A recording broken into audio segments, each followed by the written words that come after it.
آج ہم اسٹڈی کریں گے سوشیو بایولوجی اینڈ پیراسائٹولوجی کے بارے میں. تو اگر ہم پہلے اپنے ٹائٹل میں بات کریں سوشیو بایولوجی، تو ہم دیکھ رہے ہیں یہ کیا ہے. بایولوجی کی وہ برانچ ہے جس میں ہم سوشل بیہیویئر کو اسٹڈی کرتے ہیں.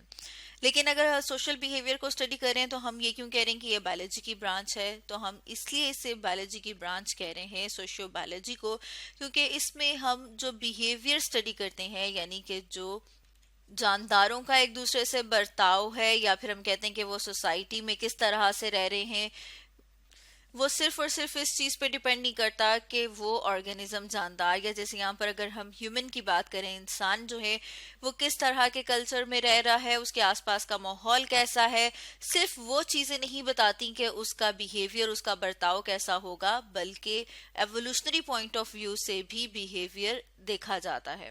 اب اگر ایوولوشن کی بات کی جائے کہ ایوولوشن کیا ہے، تو جیسے کہ کچھ سائنٹسٹ کا ماننا ہے کہ انسان جو ہے وہ کس سے ایوالو ہوئے، منکی سے، یعنی کہ بندروں سے. تو جس میں ہم یہ اسٹڈی کرتے ہیں کہ ہمارے انسسٹر، ہمارے آباؤ اجداد کیا تھے. تو وہ ہم اسٹڈی کرتے ہیں ایوولوشن میں، یا پھر ہم کہیں گے کہ ہم جو ہیں وہ کن سے ایوالو ہوئے. تو اب اگر ہم سوشل بایولوجی کی بات کریں تو اس کا مطلب ہے کہ اس میں ہم اسٹڈی کرتے ہیں سوشل بیہیویئر کو، لیکن اس سوشل بیہیویئر کو اسٹڈی کیا جاتا ہے بایولوجیکل بیسس پہ.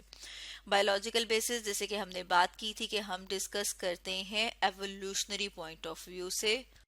اور ایوولوشن میں بھی اگر ہم خاص طور پر بات کریں نیچرل سلیکشن کی، تو نیچرل سلیکشن میں کیا ہوتا ہے، جس میں ہم یہ پڑھتے ہیں کہ نیچر آرگینزمز کو سلیکٹ کرتی ہے، یا پھر ہم کہیں گے کہ وہ آرگینزم جو اس ماحول کے مطابق بیسٹ سوٹیبل ہوتے ہیں، وہ اپنے جیسے جانداروں کو پروڈیوس کرتے ہیں.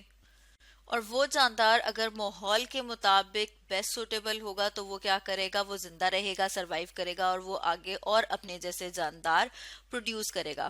تو ہم یہ کہہ سکتے ہیں کہ اینیملز جو ہیں وہ اس طرح سے بیہیو کرتے ہیں کہ جو ان کے ریپروڈکشن کے، یا پھر ہم کہیں گے کہ فرٹائل آفسپرنگ کے بننے کے عمل کو، یا پھر ہم ایسے بھی کہہ سکتے ہیں کہ جو ان کے نسل بڑھانے کے چانسز کو بڑھا دے، اینیملز اس طرح سے بیہیو کرتے ہیں.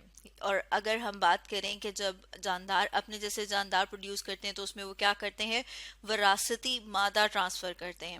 اور جو وراثتی مادہ ہے انہیں کیا کہا جاتا ہے، جینز. تو ہم یہ کہیں گے کہ جو اینیملز ہیں وہ اپنے جیسے جانداروں کو پروڈیوس کرتے ہیں، اور اپنے ٹریٹ جو ہیں وہ جینز کے ذریعے ایک نسل سے دوسری نسل تک منتقل کرتے ہیں. تو سوشیو بایولوجی میں ہم اسٹڈی کرتے ہیں اینیمل بیہیویئر کو، لیکن ہم اینیمل بیہیویئر کو کس طرح سے اسٹڈی کرتے ہیں، بایولوجیکل بیسس پہ. جس طرح بھی ہم نے بات کی تھی کہ ہم دیکھتے ہیں کہ اینیمل جو ہے وہ اس طرح سے بیہیو کرتا ہے جس کے ذریعے سے وہ اپنے جیسے جانداروں کو زیادہ سے زیادہ پروڈیوس کر سکے، تاکہ اس کی نسل جو ہے وہ آگے بڑھ سکے. اب اگر ہم بایولوجی کی ایک اور برانچ کی بات کریں جسے کہا جاتا ہے پیراسائٹولوجی، تو پیراسائٹولوجی میں ہم اسٹڈی کرتے ہیں پیراسائٹس کو، یا پھر ہم یہ کہہ سکتے ہیں کہ اسٹڈی آف پیراسائٹس کو کہا جاتا ہے پیراسائٹولوجی. اب اگر ہم پیراسائٹ کی بات کریں کہ پیراسائٹ کیا ہوتا ہے، تو ہم کہتے ہیں کہ وہ آرگینزم، وہ جاندار جو کہ دوسرے آرگینزم کے اوپر یا اس کے اندر رہتا ہے، اس سے خوراک لیتا ہے اور اس کو کیا کر رہا ہے، نقصان پہنچا رہا ہے. اور جس آرگینزم کے اوپر یا اندر رہتا ہے اسے کہا جاتا ہے ہوسٹ. جیسے یہاں پر ہم اپنے سامنے دیکھ رہے ہیں کہ یہ کیا ہے، ہوسٹ. اور اس کے اوپر یہ جو ہم دیکھ رہے ہیں انسیکٹ، یہ کیا ہے، یہ ہے پیراسائٹ.